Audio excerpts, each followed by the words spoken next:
안녕하세요. 오늘은 다니엘서 공부를 해보도록 하겠습니다. 다니엘의 역사적 배경을 보면요, BC 626년 위대했던 그 아수르 제국의 반기를 든 바벨론이 BC 612년에 아수르의 수도 니느웨를 함락시켰답니다. 또한 BC 605년에는 애굽마저 정복함으로써 명실공히 강대국으로 부상했어요. 바벨론 포로로 끌려간 다니엘은 줄곧 선지자와 정부의 관리로서 오랫동안 활동했습니다. 그의 이런 활동은 바벨론이 메대와 파사에 의해서 정복될 그때까지도 계속되었었습니다. 본서의 명칭은 다니엘서예요. 다니엘서, 주인공인 다니엘의 이름을 따라 붙여진 것으로서 그 이름의 뜻은 하나님은 나의 심판자이시다. 하나님은 나의 심판이다. 이는 하나님께서 이 세상의 흥망성쇠를 주관하시는 역사의 심판자이심을 나타내고 있습니다. 많은 사람들이, 기독교인들이 아이를 낳으면 아들이 총명하고 예쁘면 이름을 다니엘이라고 짓더라고요. 그래서 제가 아는 어떤 분도 미국에서 이렇게 아이를 낳았는데 이름이 데니엘이에요. 데니엘이 뭔가 그러니까 다니엘이더라고요. 예, 저자에 대해서는 본서 자체가 다니엘이라고 증거하고 있고요. 예수님께서도 이 책의 저자를 다니엘이라고 인정하셨습니다. 신약의 마태복음 24장 15절에서 16절을 보면 이런 말씀이 있죠. 그러므로 너희가 선지자 다니엘이 말한 바 멸망에 가증한 것이 거룩한 곳에 선 것을 보거든 그때의 유대에 있는 자들은 산으로 도망할지어다. 이렇게 말씀하셨어요. 그러게 거룩한 곳에 가증한 것이, 멸망에 가증한 것이 선 것을 보거든 그랬는데 9장 27절에 보면 가증한 것에 대해서 나오죠. 가증한 것에 대한 해석으로는 다음과 같은 몇 가지 견해들이 있다. 첫째, 로마의 티투스 장군이 예루살렘 성전을 회방한 후에 성전의 폐허 위에 설 것을 지칭한다는 견해고요. 둘째는 그리스도가 십자가상에서 돌아가신 후 그리스도를 믿지 않는 사람들이 계속해서 성전에서 제사를 드릴 것을 지칭한다는 견해가 있어요.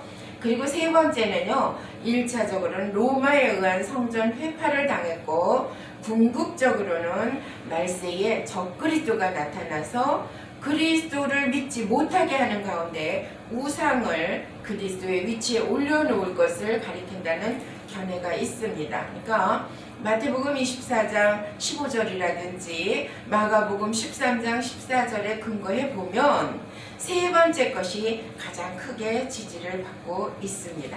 멸망에 가증한 것, 적그리스도를 나타낸다. 그런 거죠. 자, 다니엘서의 연대는요, BC 539년 바벨론이 메대와 바사 연합국에게 멸망되었고 BC 530년까지 다니엘이 바사치아에서 자신의 사역을 계속했으므로 본서가 그의 사망 직전, 그러니까 BC 530년경에 사망했을 것으로 보고 있어요. 그때에 최종적으로 완결되었음이 확실하다 그랬어요. 그러니까는 이렇게 쭉 계산을 해보면 다니엘은 한 90세 이상 살은 것 같아요. 사람이 오랫동안 살면서 한결같이 하나님을 바라보며 하나님의 뜻을 찾고 하나님께서 기뻐하시는 일에 사역하기를 원하는 그런 변치 않는 마음을 가진 것은 굉장히 쉽지 않은 일입니다. 근데 성경에서도 이 다니엘은 아주 오랫동안 변치 않는 믿음을 하나님께 보여드렸었죠. 자, 기록 목적 보겠습니다. 온 세상 역사를 주관하시는 하나님의 역사 경륜을 보여줌으로써 이방 제국 하에 고난당하는 이스라엘 백성들을 격려하고 하나님 나라에 대한 참 소망을 지니게 하고자 기록이 되었다. 하나님 나라에 대한 참 소망을 가져야 한다는 그런 목적을 가지고 다니엘이 기록했습니다. 무자비한 힘의 역학관계와 타락으로 점철된 이 죄악된 세상을 살아가는 성도들에게 하나님 나라에 대한 소망을 견고케 하며 그 터전 위에서 온갖 시련을 참고 주님의 뜻을 신실하게 실천하는 성도가 되게끔 하기 위해서 기록되었다. 특징이 있어요. 특징은 하나님의 역사 경륜의 파노라마를 상징적인 방법으로 계시한 책으로서 신약의 요한계시록에 비견되는 구약의 계시록이다. 계시문학의 계열에 속한 에스겔서가 이스라엘의 종교적 회복을 강조했음에 반해서 본 다니엘서는 이스라엘의 정치적 회복을 강조한다. 그랬어요. 중요한 요절이 있어요. 중요한 요절은 다니엘서 2장 44절입니다. 이 여러 왕들의 시대에 하늘의 하나님이 한 나라를 세우시리니 이것은 영원히 망하지도 아니할 것이요 그 국권이 다른 백성에게로 돌아가지도 아니할 것이요 도리어 이 모든 나라를 쳐서 멸망시키고 영원히 설 것이라. 뭐가? 하나님의 나라가. 아멘.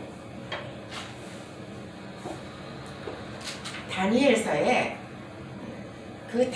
나오는 다니엘의 신앙 인격에서 우리가 배워야 할 것이 있어요. 1장 8절에 보면 자신의 성결을 지키려는 신념. 하나님께서는 성결한 자를 기뻐하시죠. 구별된 자를 원하세요. 근데 다니엘은 하나님의 성결된 자로서 자신의 성결을 지키려는 신념이 있었습니다. 또한 지배자에게도 자기 소신을 담대히 밝히는 용기가 있었어요. 사람이 약한 자에게는 강하고 강한 자에게는 약하게 되는 사람들이 많죠. 그런데 그렇지 않고 지배자임에도 불구하고 그 앞에서 자기의 소신을 담대하게 밝힐 수 있는 용기를 가졌다. 이 다니엘은. 그리고 이방인의 관리라도 높여주는 정중함이 있었다. 상대방이라고 무조건 막 이렇게 무시하거나 밟고 내가 일어서야지 그러는 게 아니라 상대방이라도 높여주는 그런 정중함이 있었다. 그리고 이 다니엘은 학문에 힘쓴 성실함을 가지고 있었어요. 그 신앙 인격이 아주 성실했습니다. 그리고 하나님과 사람 앞에서의 겸손함이 그에게는 배어 있었어요. 그리고 허물을 찾으려고 많은 사람들이 어떻게든지 해코지를 하려고 그의 허물을 찾으려고 했지만 아무 허물도 찾을 수 없는 신실함이 그에게는 있었습니다. 6장 4절에 그렇죠? 신실함이 있었다. 그리고 6장 10절에 보면요. 위험을 알면서도 계속 기도하는 신앙 제일주의자인 것을 우리는 볼 수 있습니다. 어떠한 위험이 올지라도 어떠한 아픔이 올지라도 나는 기도하리라 하는 기도하는 신앙 제일주의를 우리가 배울 수 있죠. 자, 신학적 해석 보겠습니다. 다니엘서 1장 1절로 21절까지는 다니엘과 세 친구가 바벨론의 등용이 되었고 그리고 그들은 신앙을 지켰다 그랬어요. 선민 이스라엘의 후예요. 남유다 왕국의 귀족의 자손인 다니엘은 BC 605년에 바벨론 왕 느부갓네살의 유다 제1차 침입 당시 포로로 바벨론에 끌려와 황실에서 양육이 되었습니다. 그 후 마침내 느부갓네살에게 발탁되어서 대제국 황실에 설치된 황실 종교자문위원 또는 비서관 등의 지위로 황실에 입문하기까지의 배경 및 다니엘의 전반적 활동 연대가 간략히 소개되고 있습니다. 1장 21절까지요. 그리고 느부갓네살 왕은 큰 신상 꿈을 꾸었는데요. 2장 1절로 49절까지 보면 그 꿈을 해몽한 자는 다니엘이었어요. 천하를 제패하고 있던 대제국의 집권자인 느부갓네살은 기이한 꿈을 꾸고 큰 번민에 휩싸였습니다. 그러니까는 자기가 꿈을 꾸고도 무슨 꿈을 꾸었는지 생각이 안 나요. 그래서 큰 번민에 휩싸였대. 여러분, 생각날 듯 하면서도 생각나지 않잖아요. 그러면 이러죠. 그거 있잖아, 그거 뭐 거시기 막 그러죠. 근데 생각이 안 나서 그래요. 근데 그 생각 안 나는 그 큰 번민까지 휩싸인 그에게 기이한 꿈을 마침내 하나님의 사람 다니엘이 여호와의 지혜로서 해석해서 이 꿈은 역사의 주관자이신 하나님이 정하신 세계사의 전개 과정에 대한 묵시였음을 밝혀주었어요. 그쵸? 그래서 느부갓네살은 아주 이 꿈을 해몽한 다니엘을 높여주었습니다. 그리고 다니엘의 하나님을 찬송했죠. 또한 3장 1절로 30절까지 보면 세 친구의 신앙이 나와요. 신앙을 지킨 세 친구는 풀무불에서도 구출됐고 높임을 받았죠. 느부갓네살은 큰 신상의 묵시를 받으면서도 아직껏 여호와의 절대 주권을 깨닫지 못했다. 반면 다니엘의 세 친구는 다신교의 오류에 젖은 제국주의자들의 어떤 위협에도 불구하고 여호와 절대 신앙을 사수하다가 마침내 쇠를 녹이는 풀무불에 던져졌다. 그러나 하나님의 극적 개입으로 그들은 기적적으로 구출되고 느부갓네살과 모든 이방인들은 여호와의 존재와 그 권능 앞에 굴복할 수밖에 없게 되었다. 자, 사람은 친구를 보면 그 사람의 인격을 안대요. 다니엘이 훌륭하니까 다니엘의 세 친구도 같이 훌륭한 사람들이었죠. 서로가 마음이 통하고 서로 신앙이 같으니까 굉장한 신앙 제일주의자들이었어요. 그래서 옆에서 아무리 위협을 해도 소용없이 그들은 그랬죠. 그 유명한 말씀, 하나님께서 그 모든 위협으로부터 건져 주시려니와 만약 그리하지 아니하실지라도 나는 신앙을 지키겠다. 이런 고백과 함께 그들이 풀무불에 던져졌을 때 분명히 세 사람을 던졌는데 네 사람이 춤을 추고 있는 것처럼 보여졌습니다. 그것은 주께서 함께 하신 환상이었죠. 다니엘서에 언급된 구속사적인 그리스도에 대한 묘사가 여러 군데 나오는데요. 2장 34절에는 뜨인 돌로 표현되고요. 3장 25절에는 신들의 아들 같은 이 그랬어요. 신들의 아들 같은 이. 그리고 7장 13절에 인자 같은 이. 8장 25절에는 만왕의 왕. 9장 24절 지극히 거룩한 자. 9장 25절에 기름 부음을 받은 자. 그리고 10장 18절에 보면 사람의 모양 같은 것 하나 이랬어요. 그러니까 다니엘의 세 친구가 풀무불에 던져졌을 때 분명히 사람의 모양 같은데 신들의 뭐라고요? 신들의 아들 같은 이가 함께하고 있지 않더냐? 이러잖아요.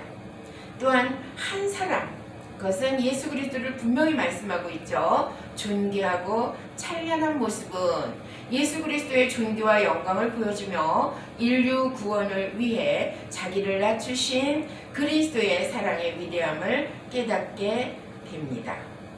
그래서 다니엘서를 보면 구속사적인 그리스도에 대한 묘사가 이렇게 여러 모양으로 나오니까 한번 다시 잘 보시기 바랍니다. 그리고요, 또한 큰 나무 꿈을 또 꾸었죠. 느부갓네살이. 그래서 거듭되는 대사건들을 통해서 역사에 대한 여호와의 절대 주권을 체험하였으면서도 불구하고 하나님과 사람 앞에서 끝없이 교만하던 느부갓네살이 여호와 하나님이 꿈으로 보여주신 예언에 따라서 무려 7년간을 정신착란자로서 짐승처럼 지냈고 또 그 묵시대로 7년이라는 긴 세월 동안에 권력 공백 기후에도 불구하고 기적적으로 회복되기도 한 후에 마침내 여호와 하나님께 완전히 굴복하고 여호와를 높이는 조서를 발표한 사건을 그 조서의 전문을 인용하는 형식으로 기록하고 있습니다. 다니엘서요. 거기는 이렇게 꿈 얘기가 참 많이 나와요. 성령이 충만한 사람들은 영적인 꿈을 자주 꿉니다. 또한 영적인 꿈에 대한 해석도 잘 하게 됩니다. 그러니까 우리가 늘 하나님으로 채워져 있으면, 하나님의 영으로 충만하면 하나님께서 그 귀를 여시고 인치듯이 교훈하시며 환상 중에 보이시기도 하고 들려주시기도 하고 그리고 함께 교제하기도 합니다. 그래서 우리가 하나님 앞에서 어떻게 얼마나 그렇게 신실하게 하나님이 원하시는 대로 살아갈 수 있는가, 그것을 늘 고민하면서 우리의 마음이 오로지 하나님께로 집중되어 있으면 하나님께서는 기뻐하시고 그 기쁨으로 우리를 받으시며 늘 우리와 동행해 주실 줄 믿습니다. 그런데 이 느부갓네살이 여호와를 높이는 조서를 발표하고 그 조서의 전문을 인용 보도하는 형식으로 이렇게 4장 37절까지는 잘 했어요. 그런데 그 아들 벨사살이 왕이 된 후에, 그러니까 이제 느부갓네살은 때가 참에 가셨겠죠. 그리고 벨사살이 왕이 됐는데 하나님의 이적을 목격하고 심판을 받아 죽임을 당하는 일이 생깁니다. 그것은 바벨론 제국의 마지막 왕 벨사살, 이 벨사살은 BC 552년부터 539년까지인데 이 벨사살이 여호와의 절대 주권과 인생의 한계를 깨닫지 못하고 당장의 권력과 영화가 영원할 줄 알고 교만한 것은 물론 마침내 어디까지 갔어요? 교만이 하늘을 찔러가지고요. 성전에서 쓰는 성전 기명을 그 성배라 그러죠. 그 잔 가져와라 이래가지고 거기다 술을 따라서 아주 그거를 마셨어요. 여흥을 돋구느라고 술자리에 여흥을 삼은 그 실수를 범했거든요. 그렇게 하는 것은 하나님께서 그 모습을 보면서 하나님이 어때요? 모독감을 느끼시는 거예요. 모독감. 그 성전에서 쓰는 기명, 성배는 하나님께 올리는 잔이거든요.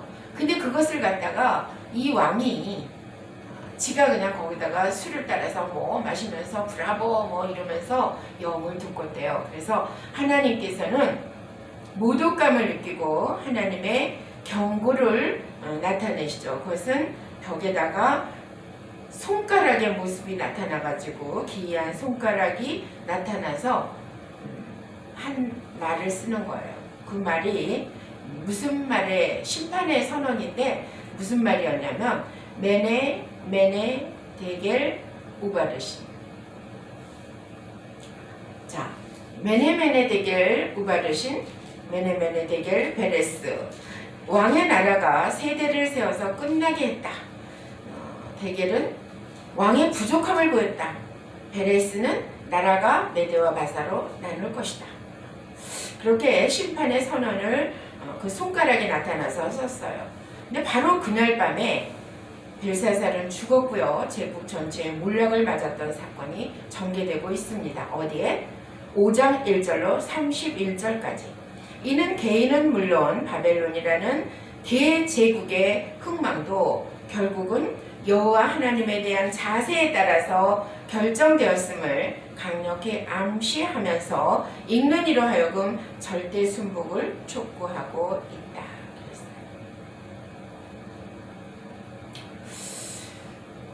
자, 6장 1절로 28절 보겠습니다. 신앙을 지킨 다니엘은 사자굴에 던져졌으나 구원받았고 권능의 하나님을 나타내었다. 그랬는데, 자, 아까 메대와 파사 그 과도 제국의 다리오 시대에 다니엘의 정적들이 여호와를 향한 다니엘의 신앙을 빌미로 정치적 함정을 만들어 마침내 다니엘을 사자굴에 던져 넣게 되죠. 그러나 하나님은 사자의 입으로부터 다니엘을 지켜주시고 상황을 반전시켜서 다니엘의 원수들이 오히려 사자들의 밥이 되게 하셨습니다. 그것을 통해 다리오 등 제국의 모든 신민들이 다시 한번 여호와의 존재와 권능 그리고 무엇보다도 자신의 백성을 향한 절대적 구원의 은혜를 확신케 해 주었습니다. 여러분, 다니엘이 그 벨사살, 아까 그랬죠? 벨사살 왕이 깜짝 놀라서 뭐 했을 때 놀래가지고 이게 무슨 뜻이냐? 메네메네데겔 우바르신, 맞죠? 그랬을 때 그때 다니엘이 해석을 해줘요. 다니엘이 해석을 해주는데 하나님께서 선왕 느부갓네살에게 권세와 영광과 위엄을 주셨는데 그가 교만함으로 왕위가 폐위되고 쫓겨나는 신세가 되었고 왕께서는 그것을 알면서도 마음을 낮추지 않고 성전의 그릇으로 술을 마시고 사람이 만든 신상을 찬양하여 하나님께 영광을 돌리지 않으므로 손가락이 나와서 그를 기록한 것입니다. 기록된 글자는 메네메네데겔 우바르신, 메네는 왕의 나라의 세대를 세워서 끝나게 하셨고 데겔은 왕의 부족함을 보였다 함이며 베레스는 왕의 나라가 메대와 바사로 나누어질 것이라고 말하는 그 말이라고 해석을 해줬죠. 그랬는데 벨사살은 다니엘에게 자주색 옷을 입히고 금사슬을 목에 걸어주고 나라의 셋째 통치자를 삼으면서 막 그냥 치하를 했어요. 그러나 뭐예요? 그날 밤에 결국은 죽임을 당합니다. 그런 일들을 겪고 결국은 벨사살은 죽임을 당했고 메대와 바사로 나뉘었는데 그 모든 것들을 본 그 사람들임에도 불구하고 다리오 왕이 이제 새 나라가 됐죠. 다리오 왕이 왕이 됐을 때에 어떻게 하면 저 다니엘을 없앨 수 있을까? 이걸 궁리하는 거야. 그래서 정치적인 함정을 판단했죠.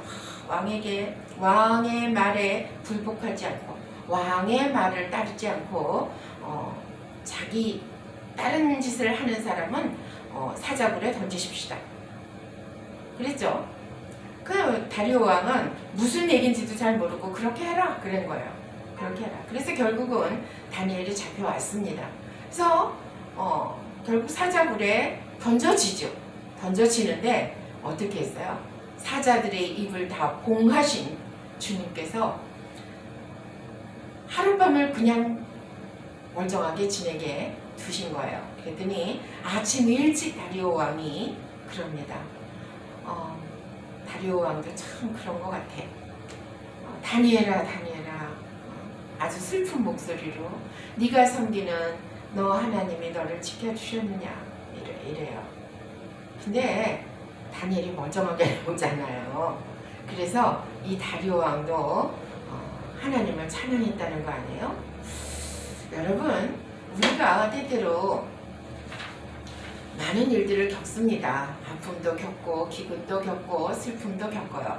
근데 이해될 수 없는 상황 속에서도 하나님을 높이며 하나님께 변치 않는 믿음을 가진 자들은 하나님께서 그를 보호하시고 지키셔서 결국은 그 일로 인해서 하나님께서 영광을 받으시고 더 잘되게 하신다는 거예요.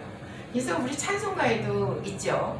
이 풍랑 인연하여서, 풍랑이 불 때 거기에 정말 가랑잎 같은 배를 타고 노젓는 그 사람은 얼마나 가슴이 떨리겠어요.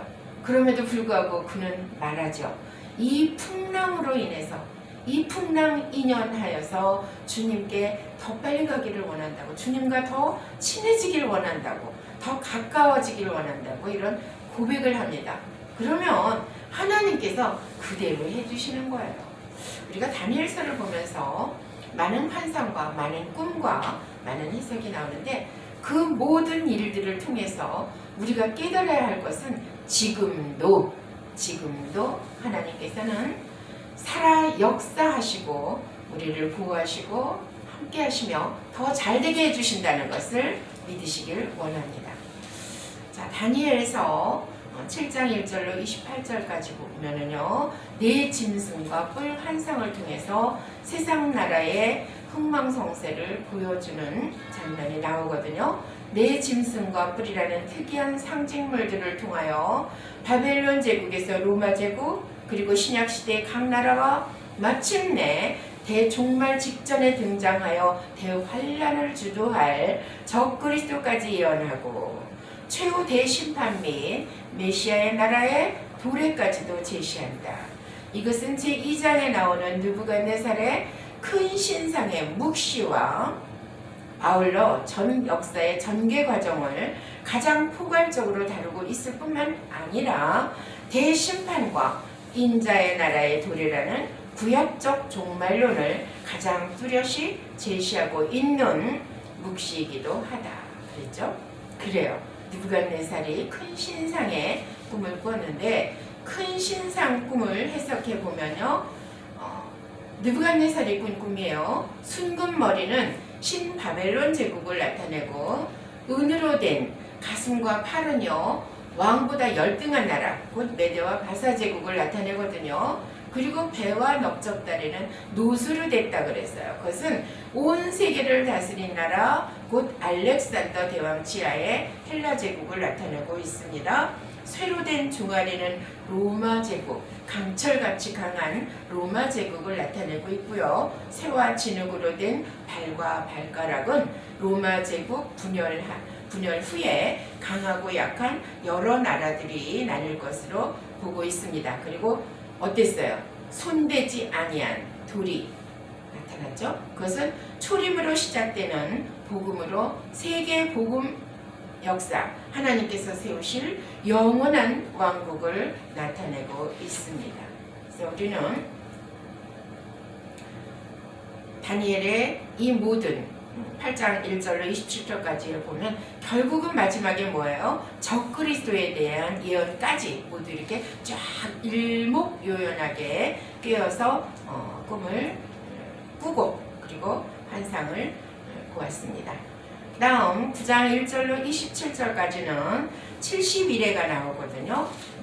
70일에 민족 회복을 위한 기도와 가브리엘 천사의 포로기환과 종말 사건을 설명하는데 메대와 바사 과도제국의 다리오 원년인 BC 539년 다니엘이 전 민족을 위한 중보 회개 기도를 올린 내용과 그런 중보 기도 중에 받은 소위 70일의 예언을 기록하고 있다. 어디에? 9장 1절로 27절까지에 기록하고 있다. 주지하다시피 이는 다니엘의 때로부터 대종말에 이르기까지의 전 역사를 70일에로 전제하고, 그러니까는 꼭 70일에 그래서 70날이 아니라 긴 대종말까지 이르기까지 전 역사를 의미적으로 상징적으로 70일에로 전제했다는 거죠. 이에 대입하여 전 역사를 통한 구속사 전개의 기본 패턴을 제시한 것이다. 이 70일의 예언은 여타 묵시들이 보다 우선적으로 구속사의 각 단계에 등장할 대제국이나 적그리스도의 세부 양상에 치중한 반면 그리스도 예수의 구속사역의 진행 상태를 기준으로 한 구속사 전개의 각 단계 구분 자체에 치중함으로써 우리에게 구속사적 관점에서 역사 전개를 구분하는 근본 지침과 각 단계에 있을 구속사적 핵심 사건들에 대한 기본 인식을 제공하고 있다. 그랬어요. 여기에 이제 멸망에 가증한 것이 등장하는 거죠. 자, 마지막 10장 1절로 12장 13절까지는요. 나라들의 멸망과 종말의 대환란과 의인에게 예비된 영생을 계시하는 환상을 다니엘이 보게 됩니다. 전 3장에 걸쳐 이어지는 이 묵시는 가장 긴 묵시로서 전 묵시의 궁극적 수요자인 인자, 곧 예수 그리스도와 인자의 수행자인 가브리엘 및 다른 두 천사가 등장한다.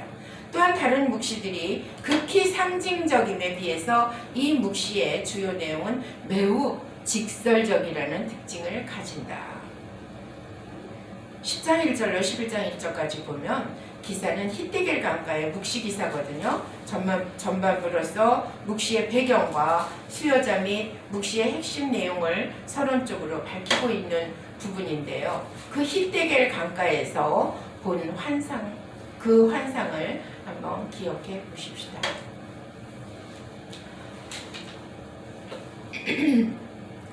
다니엘은 BC 536년 바사왕 구레스 3년에 다니엘이 히데겔 큰 강가에서 3주간의 금식 기도 중에 받은 1년의 묵시입니다. 바사 제국의 발흥과 멸망, 그 이후 등장한 헬라 제국의 발흥과 4대 지역으로의 분열, 그리고 분열한 왕국 중 하나인 시리아의 셀류쿠스 왕조 제8대 왕 안티오쿠스 4세, 그리고 에피파네스의 정복 활동과 하나님의 성전 모독 및 유대인에 대한 핍박 사건을 예언했었고, 미가엘의 등장을 밝히며 이 모든 말씀을 봉하게 했다. 때가 이를 때까지 봉해라 그랬죠. 하나님은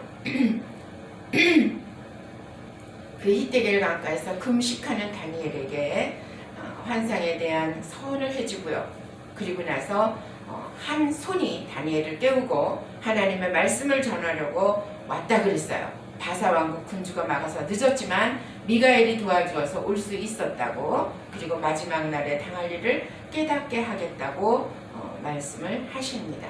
그러니까 아주 그냥 기운 없이 누워있다시피 한 다니엘을 어루만지며 힘을 내라고, 일어나라고, 그리고 말씀을 주시죠. 그래서 용기를 얻습니다, 다니엘은.